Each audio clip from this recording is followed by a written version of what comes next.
नमस्कार दोस्तों। Text book super coaching के ऑनलाइन प्लेटफॉर्म पे मैं विजय विक्रम सिंह आप सभी प्यारे मित्रों का बहुत बहुत स्वागत करता हूँ। आप सभी भाई बहनों को गुड इवनिंग, शुभ संध्या।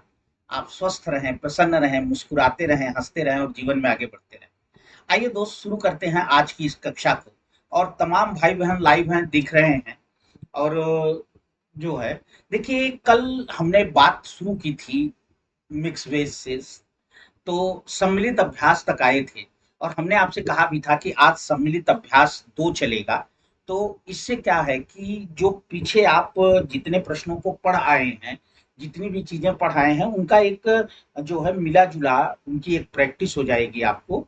और इस तरह से जो है, तो आइए बिना समय गंवाए आज के क्वेश्चन नंबर 1 पर चलते हैं। और बड़ा ही सरल सा प्रश्न है, बड़ा ही इंपॉर्टेंट प्रश्न है, महत्वपूर्ण प्रश्न है कि कौन सा शब्द देशज शब्द है। देखिए, अगर हम चर्चा करें तो बिल्कुल बिल्कुल पलामू टाइगर जी, निहार जी, बिल्कुल। और हाँ, सबका कमेंट हमें दिख रहा है बेटा। बस ये है कि थोड़ा सा पढ़ने पर रहे ध्यान, और संख्या की ध्यान रखेंगे आप लोग, क्योंकि अनावश्यक लोगों ने मार्केट में ये रूमर फैला के कि बिहार में हिंदी नहीं आएगी और हम हिंदी वालों की रोजी रोटी पर प्रश्न चिन्ह लगा दिया यार। तो आप लोग थोड़ा सा ध्यान रखें कि रोजी रोटी ना, भाई, बिना हिंदी के, देखिए, हिंदी भाषी राज्यों में बिना हिंदी के परीक्षा हो ही नहीं सकती। और इसलिए जो लोग ये सोच करके चल रहे हैं कि नहीं, केवल जीके जीएस के बदौलत ही सिलेक्शन हो जाएगा, तो बाद में उन्हें समझ में आएगा कि यार अब ये हिंदी वाला कहाँ से दिखे। लेकिन जो आप लोग लगातार जुड़ रहे हैं, रोज जुड़, रोशनी मिश्रा जी हैं और तमाम ये साथी जो है हमारे, जो है, जो रोज जुड़ रहे हैं, आपको इसका लाभ मिलेगा। तो कह रहे हैं कौन सा शब्द देशज शब्द है। देखो बेटे, देशज, अगर आप देखें तो वास्तव में यह भी अपने आप में एक युगरूढ़ शब्द है। अब आप कहोगे कि गुरु जी यहाँ भी बना दिया, तो बिल्कुल, देशज शब्द जो है, यह स्वयं में एक योगरूढ़ शब्द है, क्योंकि इसका जो विच्छेद हो जाएगा वो हो जाएगा देश धन ज। देश धन ज मतलब देश में जन्मा, देश में जन्मा। और यहाँ देश का मतलब है कि यहाँ जो देश का मतलब है बेटा, वो गांव से। तो मतलब गांव की जनता, वे शब्द जो गांव की जनता के मध्य प्रयोग किए जाते हैं, ऐसे शब्दों को देशज शब्द, जो गांव की जनता के बीच प्रयोग किए जाते हैं। अच्छा, दूसरी जो सबसे बड़ी बात और भी है बेटे, कि ध्यान रखिएगा, परिभाषा होती है कि जिनकी वे शब्द जिनकी उत्पत्ति वे शब्द जिनकी उत्पत्ति ज्ञात न हो, ज्ञात न हो, परंतु उनका प्रयोग होता हो, परंतु उनका प्रयोग, वे शब्द जिनकी उत्पत्ति ज्ञात न हो परंतु उनका प्रयोग होता हो, उन्हें देशज शब्द कहते हैं।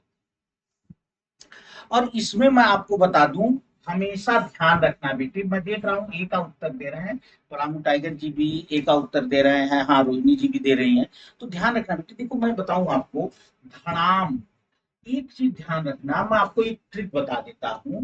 ध्वनि सूचक शब्द, क्या, ध्वनि सूचक शब्द, जो भी ध्वनि सूचक शब्द हैं, प्रायः देशज होते हैं।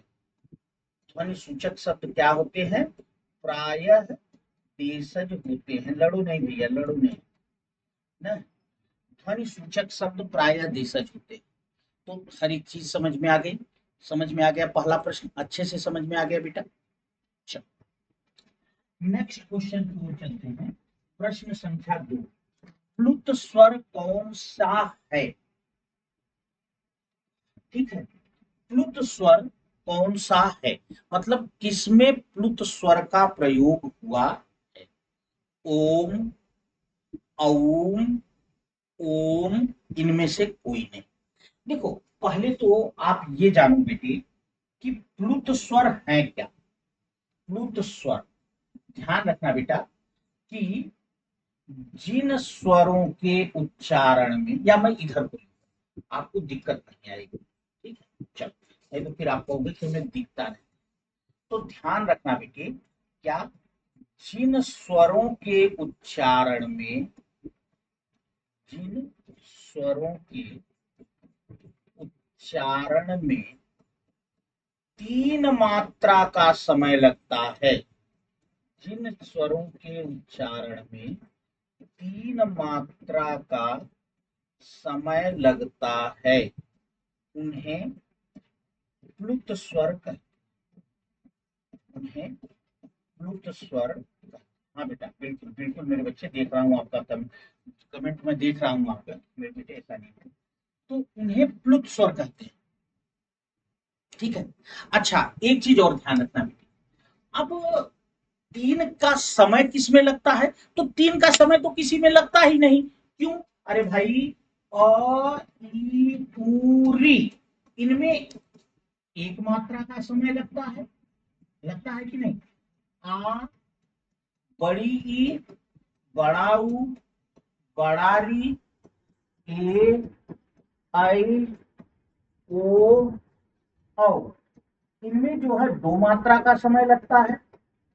अब इसके बाद, अब इसके अलावा कोई स्वर ही नहीं बचा यार, जो है इसमें होगा कौन, में मजबूरी ये भी है। तो ध्यान रखना बेटी, ये जो हमारे स्वर हैं इनको हम क्या कहते हैं, ये जो हमारे स्वर हैं इन्हें हम दीर्घ स्वर कहते हैं, और दीर्घ स्वर ही प्लुत हो जाते हैं जब इन पर 2 मात्रा का से ज्यादा का समय लग जाता है, तो यही दीर्घ स्वर क्या हो जाते हैं, प्लुत हो जाते हैं। अच्छे से पढ़ो बेटा, एक एक चीज समझा के बता रहा हूं। प्लुत क्या है समझ में आ गया, जिनके उच्चारण में 3 मात्रा का समय लगता है वे प्लुत हैं। प्लुत होते कौन है, ह्रस्व स्वर प्लुत नहीं होते, इसलिए अगर आपसे संख्या पूछे तो 8 बताना, 1 2 3 4 5 6 7 8, अगर आपसे पूछे कि प्लुत स्वरों की संख्या कितनी है तो 8।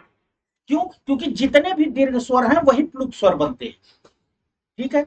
दूसरी चीज ध्यान रखना, तो आप कहोगे कि गुरुजी पता कैसे चलेगा, तो प्लुत स्वर जो होता है उसके पीछे हमेशा इस तरह से 3 बना होता है, ठीक है। तो अब औम क्यों नहीं होगा, क्योंकि हमने कहा ह्रस्व स्वर प्लुत हो ही नहीं सकता, क्योंकि क्यों प्लुत नहीं होगा, क्योंकि ह्रस्व स्वर पर जैसे 1 मात्रा से ज्यादा का समय लगेगा तो 2 मात्रा हो जाएगी, तो वो ह्रस्व दीर्घ हो जाएगा। भाई जैसे अ पर ज्यादा समय लगा तो आ बन जाएगा, छोटी ई पर लगा तो बड़ी, छोटा ऊपर लगा बड़ा, ऊ पर लगा तो बड़ा। लेकिन इन पर जब 2 मात्रा से ज्यादा का समय लगेगा तब ये दीर्घ हो जाएंगे, प्लुत हो जाएंगे, तो इसलिए औम हो ही नहीं सकता, ओम, ठीक है। और हाँ एक बात और, ओम जो है इस समय एकमात्र, ओम जो है बेटा वो इस समय प्लुत का एकमात्र उदाहरण है, ये भी ध्यान रखना।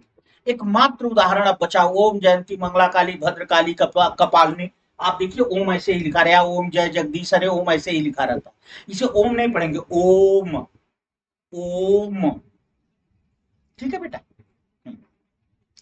चलो नेक्स्ट क्वेश्चन पर चलते हैं मेरे बच्चे, कह रहे हैं निम्नलिखित विकल्पों में से किस विकल्प में विशेषण का निर्देश अशुद्ध है, निम्नलिखित विकल्पों में से किस विकल्प में विशेषण का निर्देश अशुद्ध है, गलत है। बड़ा अच्छा क्वेश्चन है, सोचकर उत्तर दीजिएगा। हाँ मेरे बच्चे बिल्कुल सही है, आप लोग देख रहे हैं जो एकदम सही देख रहे हैं, और नहीं यार रिकॉर्डेड मत करना, अब इतनी मेहनत को भी ऐसे कहोगे यार, इसे मत, खैर थोड़ा सा पढ़ने पर ध्यान दीजिएगा और संख्या बनाए रहिएगा, संख्या भी बहुत कम। देखिए कह रहे हैं कि निम्न में किस विकल्प में विशेषण का निर्देश अशुद्ध है, ढाई, अपूर्णांक बोधक, अपूर्णांक बोधक, दूसरा क्रमवाचक, वह नौकर कोई विशेषण नहीं, 26 पूर्णांक, देखो बेटे, एक बात ध्यान रखना, क्या कि ढाई बिल्कुल सही है, ये अपूर्णांक बोधक है, बिल्कुल सही है। भाई गणनावाचक विशेषण दो प्रकार के होते हैं, आप लोग अच्छी तरह से जानते हैं क्या। गणनावाचक विशेषण जो होते हैं ये दो प्रकार के होते हैं, आप लोग अच्छी तरह से जानते हैं। एक होता है हमारा पूर्णांक बोधक, ना, जैसे एक दो तीन चार आगे वगैरह वगैरह, और एक होता है अपूर्णांक बोधक। सब बताया था आपको पीछे विशेषण में, फिर भी कुछ लोग गलत कर रहे हैं ना? शैलेश जी बिल्कुल समझ करके उत्तर दीजिएगा भैया। अपूर्णांक बोधक, अपूर्णांक मतलब जैसे डेढ़, सवा, डेढ़, सवा, ढाई, ये सब अपूर्णांक, तो ये सही है। दूसरा क्रमवाचक है, बिल्कुल हमने बताया था आपको, ला, आपको मैंने ट्रिक दिया था ना, क्या ट्रिक दिया था, अगर संख्या प्लस ला, जैसे पहला, रा, दूसरा, तीसरा, था, चौथा और वां, अब आगे सब में चलेगा, पांचवा, छठवां, सातवां, सौवां, दो सौवां, तो संख्या के अंत में अगर ला, रा, था या वां लगा हो तो ये क्या हो जाता है, ये हमारा क्रमवाचक हो जाता है। तो मेरे बच्चे ये कैसा विशेषण है, क्रमवाचक है, ये भी सही है। वह नौकर, चलिए 26 पूर्णांक बोधक है, अभी हमने देख लिया कि भाई 26 एक पूर्ण अंक है तो कोई दिक्कत ही नहीं है।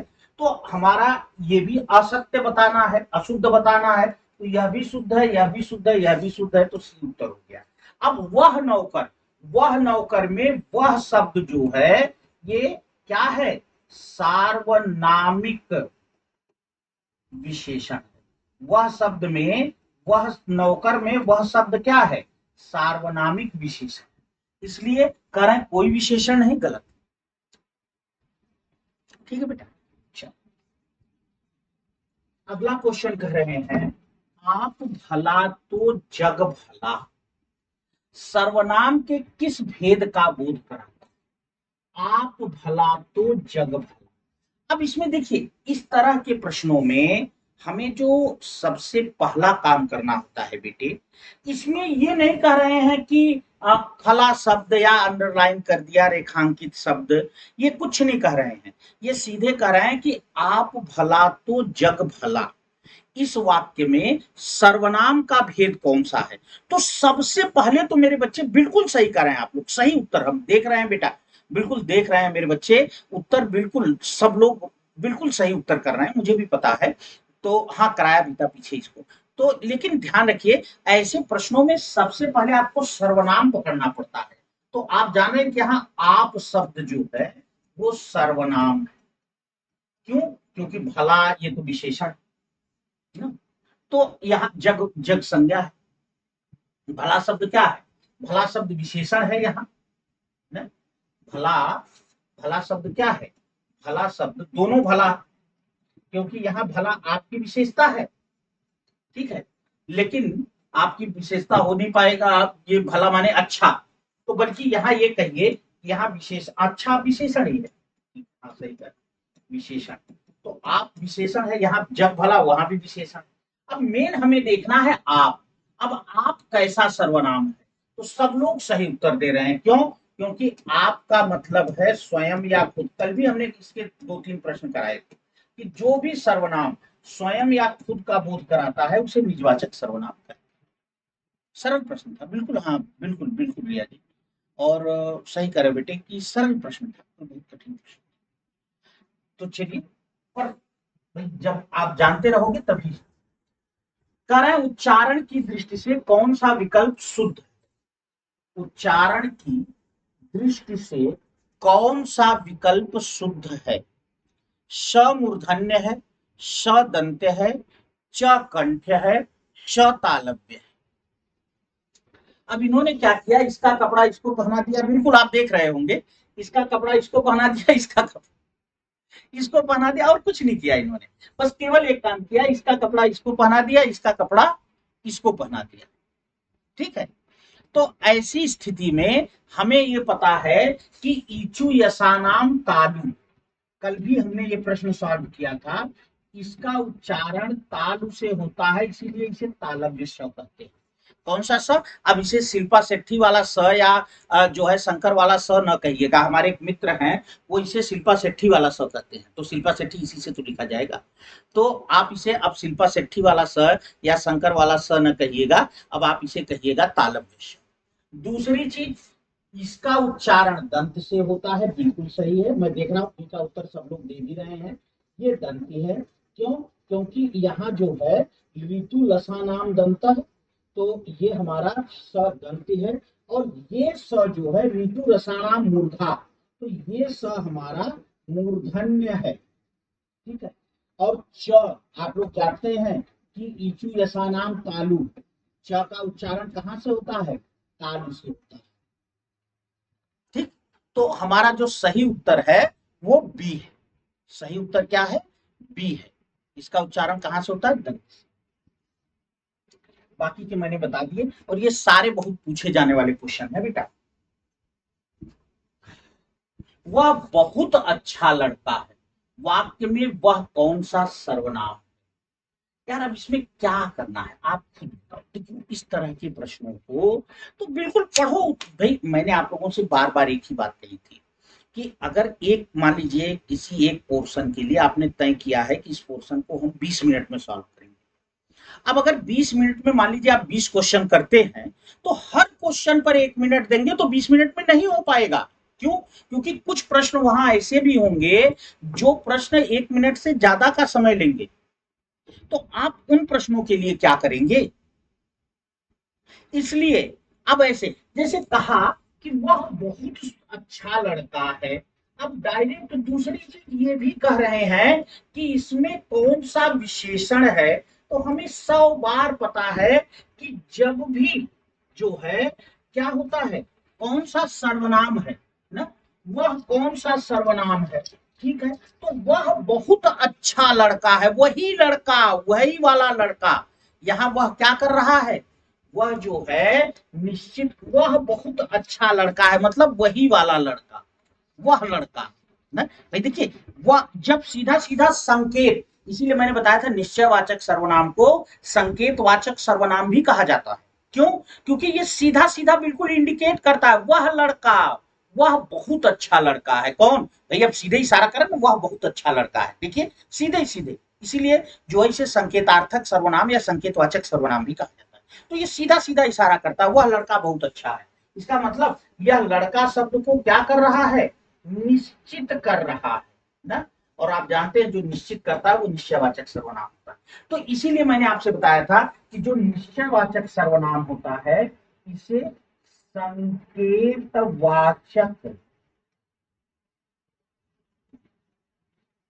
जो निश्चयवाचक सर्वनाम होता है बेटा, इसको हम संकेतवाचक सर्वनाम भी कहते हैं।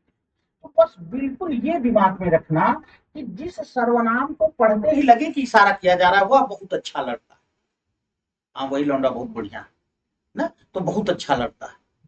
तो इसलिए सीधा सीधा निश्चयवाचक। चलो समय नहीं लेंगे, जहां समझाना है वहीं समझाएंगे, ठीक है। बस संख्या का ध्यान रखो यार। देखो अब इतनी मेहनत करके हम रोज रोज रोज रोज एक भी दिन गैप नहीं करते ना, जो रोज आपके लिए उपस्थित रहते हैं बिल्कुल टाइम पर। और फिर भी आप लोग थोड़ा साथियों तक बताइए कि भैया जो है देखो ऐसा है कि भारत में अगर रहना है और भारत में नौकरी पानी है, बड़े कटु शब्दों में कह रहा हूं पर बुरा मत मानना, सत्य कह रहा हूं। अगर भारत में नौकरी पानी है तो बिना हिंदी पढ़े कल्याण नहीं होगा। या कोई कंपटीशन बता दो आप, अगर पीसीएस भी बनना है तो भी हिंदी पढ़नी पड़ेगी, मत सब्जेक्ट के रूप में पढ़ो। सीसेट में तो हिंदी पढ़नी पड़ेगी, एसएससी देना है हिंदी पढ़नी पड़ेगी, रेलवे देना है हिंदी पढ़नी पड़ेगी, पढ़नी पड़ेगी कि नहीं। टीजीटी पीजीटी देना है तो भाई ठीक है, अपना अलग विषय के हैं तो फिर आपकी बात ही नहीं है, फिर तो आप अलग ही हैं, कोई बात नहीं ना। अन्यथा हिंदी देनी पड़ेगी। टेट सुपर टेट देना है हिंदी देनी, हिंदी पढ़नी पड़ेगी। बिहार देना है हिंदी पढ़नी पड़ेगी, झारखंड देना है हिंदी पढ़नी पड़ेगी, डीएसएस भी देना है हिंदी पढ़नी पड़ेगी, कभी कभी केबीएस देना है हिंदी पढ़नी पड़ेगी, नवोदय देना है हिंदी पढ़नी पड़ेगी। कौन सा ऐसा कंपटीशन है जिसके लिए यूपीसीएल देना है, हिंदी पढ़नी पड़ेगी। कौन सा ऐसा कंपटीशन है जिसके लिए आप जो है हिंदी नहीं पढ़नी पड़ेगी। तो आपको जो है हर कंपटीशन के लिए, आपको हर कंपटीशन के लिए हिंदी पढ़नी पड़ेगी। इसलिए मैं आपको बता रहा हूं बेटा कि बिना हिंदी पढ़े कल्याण नहीं होगा। ठीक है, तो ध्यान में रखेंगे इस बात को। और चलिए, तो इसीलिए मैं कहता हूँ थोड़ा साथियों तक ये बात पहुंचाते रहिए कि भाई अगर पढ़ना है तो हिंदी हिंदी बिना पढ़े कल्याण नहीं होगा। चलिए अगले क्वेश्चन पर चलते हैं। कह रहा है मनोहर जीवन भर पूरा सुख भोगता रहा, इसमें कौन सा विशेषण है। मनोहर जीवन भर पूरा सुख भोगता, संख्यावाचक, परिमाणवाचक, गुणवाचक, सार्वनामिक। कुछ सोच कर उत्तर दीजिएगा। पहले तो देखिए ये कह रहे हैं इसमें कौन सा विशेषण है। पहले तो मैंने आपको बार बार बताया था, जो नए बच्चे जुड़ रहे हैं वो ध्यान रखना कि जब भी विशेषण की बात चले तो पहले संज्ञा सर्वनाम को अंडरलाइन करना। तो संज्ञा मनोहर और सुख, सुख भाववाचक संज्ञा है, सुख दुख ये भाववाचक संज्ञा है। अब मनोहर जीवन भर, पूरे जीवन पूरा सुख भोगता रहा। अब सुख शब्द की विशेषता है कि वह पूरा है ना, इसलिए आधा लोग तो यही नहीं पा रहे होंगे कि यहाँ विशेषण कौन शब्द है। तो मनोहर जीवन भर, ये जीवन भर शब्द जो है बेटा ये यहाँ अव्यय की तरह से है। मैं बता दूं, ध्यान रखना, ये यहाँ अव्यय है। जैसे आप पढ़ते हैं ना बेभाव समास में, भर पेट ना, तो जो जीवन भर माने संपूर्ण जीवन। तो इसलिए यहाँ वो है। अब यहाँ देखिए, जैसे आप वैसे भी देख लीजिए, मीना जीवन भर सुख भोगती रही जो है, तो ये अव्यय के सेंस में काम कर रहा है। तो पूरा, अब यहाँ पूरा शब्द कोई संख्या तो है नहीं कि भाई 1 सुख भोगा, 2 सुख भोगा, 10 सुख भोगा, या पूरा कोई गुण भी नहीं है, पूरा कोई सर्वनाम भी नहीं, तो परिमाणवाचक है। पूरा सुख मतलब मात्रा बता रहा है। यहाँ पूरा शब्द किसका बोध करा रहा है, मात्रा का। पूरा सुख माने बहुत सुख, ढेर सारा सुख यार। हाँ बेटा बिल्कुल बिल्कुल। चलिए, तो नहीं अब ज्यादा कमेंट लें जब भी आप कहोगे कि मानते हैं ना, इसलिए जो है ऐसा नहीं है कि कमेंट से या हमारे नाम लेने से कुछ होता है। मेरे बच्चे बस जितना पढ़े उतना आपके समझ में आए, उपलब्धि यही है मेरे वाला। तो समझ में आ गया, अच्छा क्वेश्चन था बेटा, बढ़िया क्वेश्चन था। और ये क्वेश्चन जो है आने पर परेशान भी कर सकता है, जो बच्चे नहीं पढ़ेंगे उनके। कह रहे हैं अयोगवाह कहा जाता है, अयोगवाह कहा जाता है। किसे कहा जाता है, अल्पप्राण, विसर्ग, महाप्राण, संयुक्त व्यंजन। देखो बेटे, हमने आपसे पहले भी बताया था कि अयोगवाह का मतलब है जो न स्वर हो न व्यंजन, जो न स्वर हो न व्यंजन। तो आप जानते हैं कि स्वर और व्यंजन के अलावा केवल 2 हमारे बचते हैं, अनुस्वार और विसर्ग। इन्हीं को अयोगवाह कहा जाता है। तो इसमें विसर्ग सही, ठीक है। अच्छा, याद रखना बेटे, अयोगवाह नाम किसने दिया, अयोगवाह नाम दिया, ये देखो मैंने पहले चैप्टर में ये बताया था आपको, किशोरीदास वाजपेयी, किशोरीदास वाजपेयी जी ने इसे अयोगवाह नाम दिया। क्या नाम है इनकी पुस्तक का, आप कल की प्रैक्टिस में बताया था, हिंदी शब्दानुशासन, हिंदी शब्दानुशासन। चलिए अगला क्वेश्चन लेते हैं। निम्नलिखित में कौन सा उत्तर सही है। अनुस्वार पूर्ण अनुनासिक ध्वनि है, वर्ग का पंचमाक्षर अनुनासिक होता है, अनुनासिक के उच्चारण के दौरान नाक से बहुत कम सांस निकलती है और मुंह से। देखिए कह रहे हैं इनमें केवल 3 सही है, 1 2 3 तीनों सही है, केवल 1 2 सही है, केवल 1 सही। कह रहे हैं अनुस्वार पूर्ण अनुनासिक ध्वनि है। वर्ग का पंचमाक्षर अनुनासिक होता है, बिल्कुल होता है बेटे। और इसीलिए आपने देखा होगा कि बाबू श्याम सुंदर दास जी ने अनुनासिक के स्थान पर, पंचमाक्षर के स्थान पर अनुस्वार लगाने का सुझाव दिया। अनुनासिक के उच्चारण के दौरान नाक से बिल्कुल सही है, इसीलिए इसका नाम ही है बेटा अनुधन नासिक।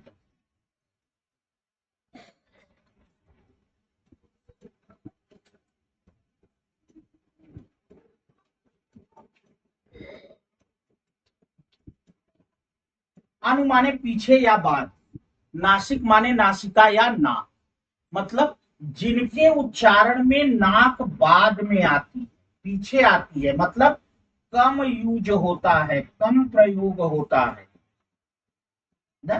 बिल्कुल सही कहा ना मैंने बेटा, कम प्रयोग होता है वो अनुनासिक। तो यही तो कहा, उच्चारण में नाक से बहुत कम सांस निकलती है, मुंह से। तो देखो बेटा, ये चीज गलत है। अनुस्वार पूर्ण अनुनासिक ध्वनि है, ये दोनों चीजें अलग अलग है। अनुस्वार का उच्चारण ये है, अनुस्वार का उच्चारण नाक से, केवल नाक से होता है, और अनुनासिक ये है, इनका उच्चारण नाक प्लस मुंह दोनों से होता है। ठीक है, तो इनका अलग अलग स्थान है, इसलिए केवल 1 एवं 2 सही है। चलिए नेक्स्ट, चांदनी चौक में कौन सी संज्ञा है ना। नहीं भाई देखो, लड़ाई झगड़ा मत करो। अनुनासिक नाक मुंह पीछे, तो भाई नाक पीछे आती है, मुंह पीछे आता नहीं यार, आ तो रहा है, प्रयोग तो कर रहे हो, पढ़ तो रहे हो, तो क्यों परेशान हो रहे हैं। चल ये तो बहुत आसान क्वेश्चन है, इसको तो कोई भी बता देगा। चलो बताओ, बताओ, बताओ बेटा। चांदनी चौक, चांदनी चौक तो चाइना। देखो, चांदनी चौक का मतलब है दिल्ली का एक चौक विशेष। चांदनी चौक का मतलब क्या है, दिल्ली का एक, चांदनी चौक का क्या मतलब, दिल्ली का एक चौक विशेष। तो जो एक विशेष का बोध कराता है वो व्यक्ति। तो आसान क्वेश्चन है यार। नहीं, बढ़िया उत्तर दे रहे हैं आप लोग, बहुत अच्छा उत्तर दे रहे हैं, और इसी तरह से देते रहिएगा। चलिए, निम्न में संयुक्त व्यंजन कौन सा नहीं है, यक्ष त्र ज्ञ। देखिए पहले तो ये जानिए बेटी, आप उत्तर दीजिए, मैं आपका उत्तर दे रहा हूं, और उसमें मैं देख रहा हूं आते ही प्रश्न सब लोग चल दिए। एक्चुअली कुछ प्रश्न ऐसे होते हैं। एक बार एक वैद्य जी थे, बड़े चर्चित, अपने क्षेत्र के, अपने जिले के बड़े फेमस वैद्य। और हुआ क्या कि जब लेकिन वैद्य जी के जो बच्चे थे वो उसी उतने ही नालायक थे, वो कोई वैद्यगी वैद्यगी का काम नहीं करते थे। वैद्य जी पूरे जीवन कहते रहे सीख लो, काम आएगा, सीख लो, जैसे मैं रोज चिल्लाता हूँ आओ आओ सीखो, आओ सीखो, आओ सीखो, पर सीखते नहीं। तो वो रोज कहते थे सीख लो। अब जब वैद्य जी मरने को हो गए, वृद्ध हो गए, मरने की स्थिति आई, तो वैद्य जी को चिंता सताने लगी कि यार मेरे बाद मेरे बच्चों की रोजी रोटी कैसे चलेगी, क्या होगा मेरे बच्चों का। तो वैद्य जी ने कहा सुनो एक काम करना, जब मैं मर जाऊं ना, तो मुझे ले जाके तुरंत मत जलाना, मेरे शव को कपड़े से ढककर दरवाजे पर रख देना। बोले जी ठीक। बोले जड़ी बूटियां जो हैं वो अलग अलग रूप बनाकर मुझे देखने आएंगी, तुम लोग उन्हें पकड़ना और उनसे पूछना कि भैया आप कौन हो और किस काम में आती हो, और वो जो है आपको बता देंगे, नोट कर लेना, और उसी से तुम वैद्य बन जाओगे, कम से कम इतना तो कर ही लोगे कि रोजी रोटी अपने चला लो। बोले जी ठीक है, तो बड़ा अच्छा उपाय है। अब उन्होंने क्या किया बेटे कि वो लोग जो है बैठ गए, वैद्य जी खत्म हो गए, उनको दरवाजे पे लिटा दिया, अब कापी कलम लेके सब बालक उनके बैठे दर अंदर। अब दहाड़ता हुआ शेर आया, अब किसकी हिम्मत पड़े शेर के पास जाने की। आया, वैद्य जी के इधर उधर घूमा टहला, सूंघा, चला गया। चीता आया, बाघ आया, तेंदुआ आया, भालू आया, अब किसकी हिम्मत पड़े इन्हें छूने की। अंत में एक बकरी आई,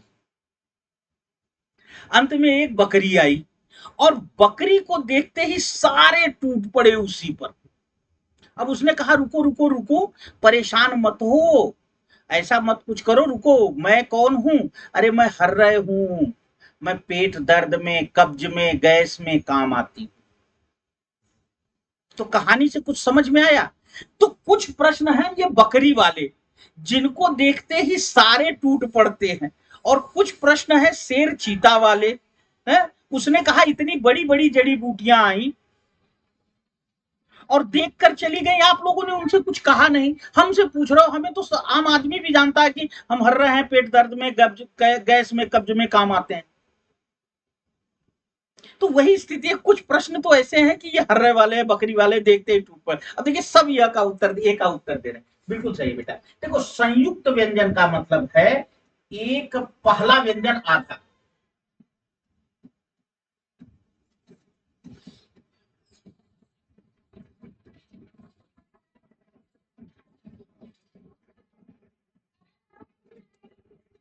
एक व्यंजन आधा, दूसरा पूरा।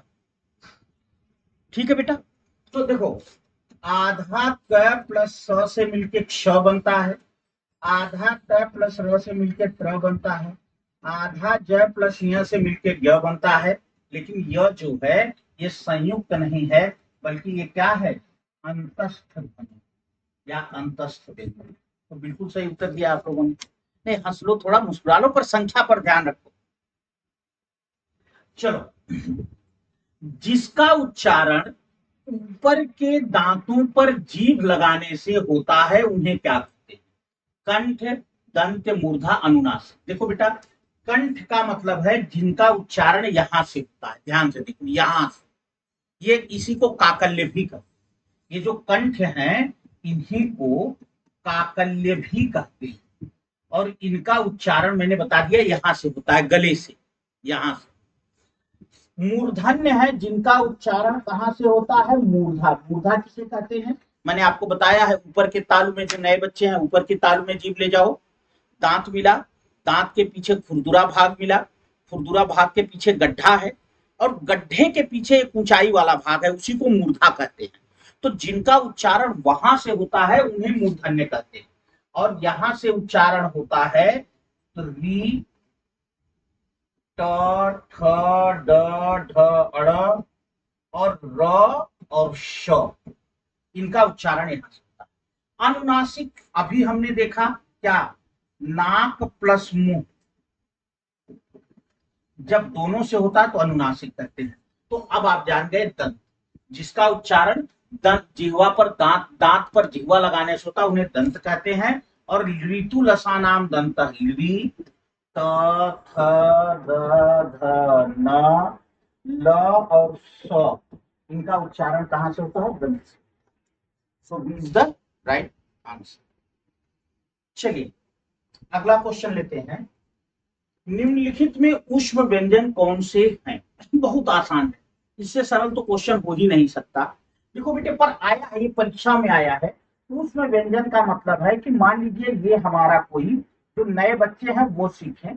ऊष्म व्यंजन का मतलब है कि मान लीजिए हमारा कोई उच्चारण स्थान, उच्चारण स्थान मतलब हमारे मुंह में अलग अलग उच्चारण स्थान है, जैसे दंती है, दांत, दांत के जस्ट पीछे तालु है, तालव्य, ये कंठ है ना, उसके बाद हमारा जो है नासिका है, ये सब अलग अलग उच्चारण स्थान, मूर्धा है, ये सब अलग अलग उच्चारण स्थान है। तो जिनका, अभी एक बात ध्यान रखिएगा कि जब जिह्वा इसके इतने नजदीक आ जाती है कि जो ध्वनि हवा निकलती है उच्चरित होकर वो रगड़ती हुई जाती है, तो इसे ऊष्म व्यंजन कहते हैं। और हवा निकलती कहां से है, फेफड़ों पर दबाव पड़ता है, फेफड़ों से हवा निकलकर यहाँ आती है, स्वर तंत्रियां हैं, हाथ लगाकर देखना बोलते समय, झंकृत होती हैं, झंकृत होकर मुंह में आती है, मुंह से निकलती है। तो जब वायु मुंह में आती है तो उच्चारण स्थान के इतना नजदीक जीभ आ जाती है कि वो दोनों के बीच से रगड़ती हुई निकलती है, तो उन्हें ऊष्म व्यंजन कहते हैं।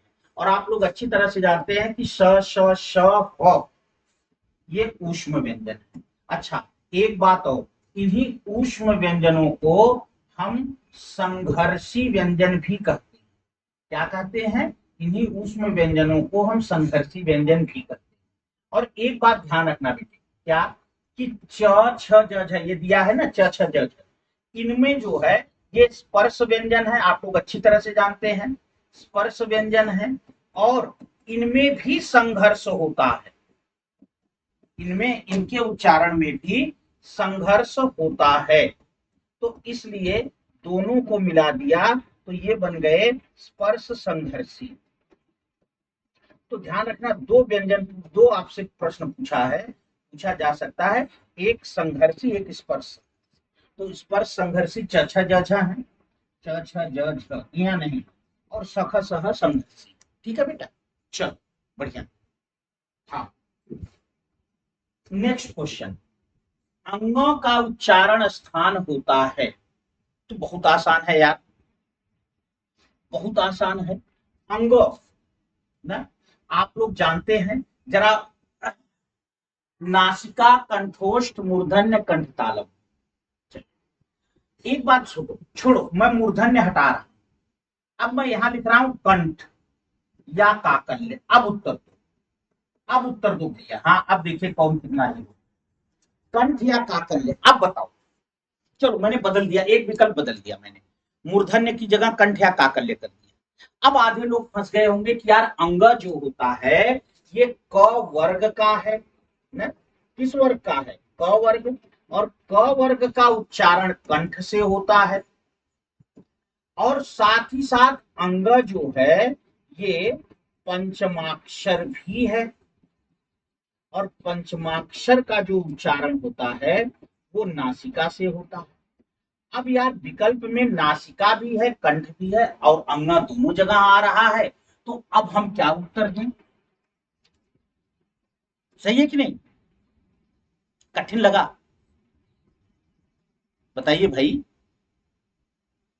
हाँ बिल्कुल, सौरभ जी, निमिता जी, हाँ चलो बताओ बेटा। तो ध्यान रखना बेटे, यहां आप उत्तर लगाओगे नासिक या नासिक।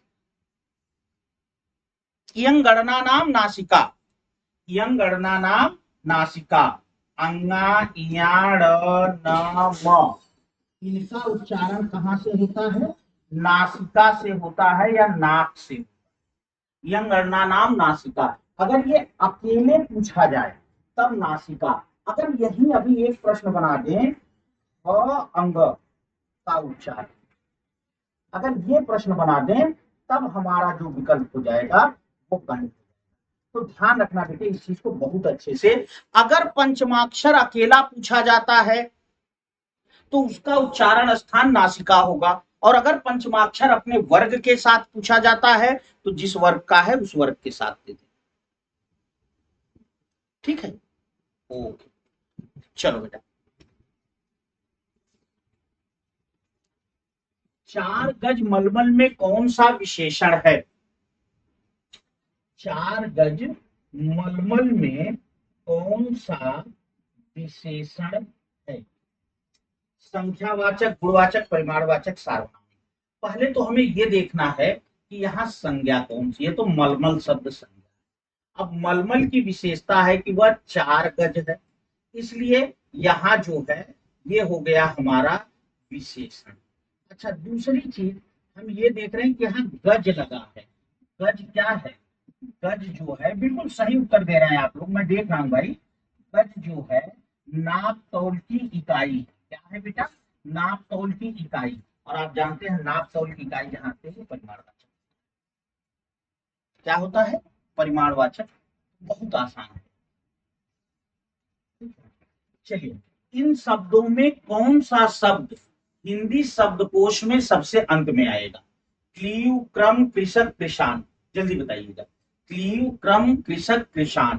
देखो हमने आपसे बार बार बताया था कि जब पहला वर्ण एक ही हो तब स्वर देखेंगे, तब स्वर देखेंगे, और अगर पहला वर्ण अलग अलग हो तो व्यंजन देखेंगे। तो क्लीव, क्लीव में आधा, अब पहला लीजिए, तो क्लीव में आधा क है, तो भैया ये आधा क ही रहेगा। यहां है क्र, क्र का मतलब आधा क प्लस रो।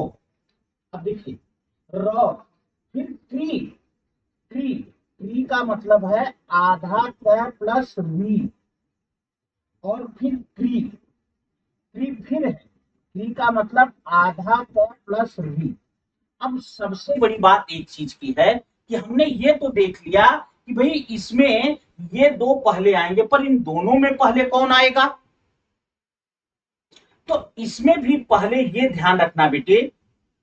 अब ये देखिए ये दोनों बिल्कुल सेम सेम हो गए, ये दोनों बिल्कुल सेम हो गए। क्यों? दोनों में पहला वर्ण क है, सब में पहला क है, कोई बात नहीं। पर अब ये वी मात्रा आती, मात्रा दोनों में एक बराबर है, तो अब हम पहला वर्ण छोड़ देंगे, अब हम दूसरे वर्ण पर चलेंगे। तो दूसरा है श, क्या मतलब आधा स प्लस अ। अब दूसरा है ये शा, शा मतलब आधा श प्लस अ। अब ये अलग अलग हो गए, तो अब हम देखेंगे कि इनमें कौन पहले आता है, इन दोनों में कौन पहले आता है। तो आप भी जानते होंगे कि श, श, ये वाला श जो है ये स पहले आता है और तब ये स आता है। तो इसका मतलब ये स जिसमें है ये नंबर 1 पर लिखा जाएगा, ये नंबर 2 पर लिखा जाएगा, ये नंबर 3 पर लिखा जाएगा, और ये नंबर 4। तो इसका क्रम जो हो जाएगा कृषाण कृषक क्रम क्लीन।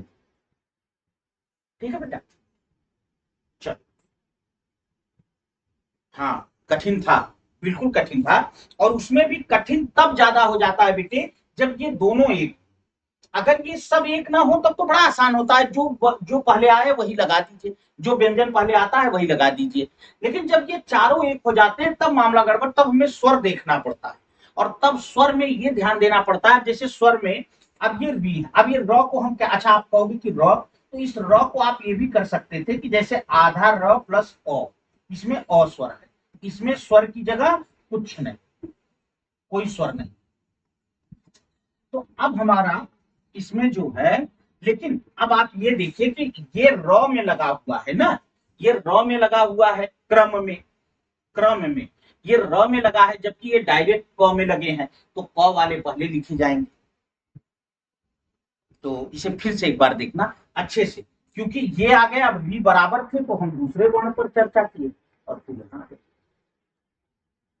चलिए अर्ध स्वर है।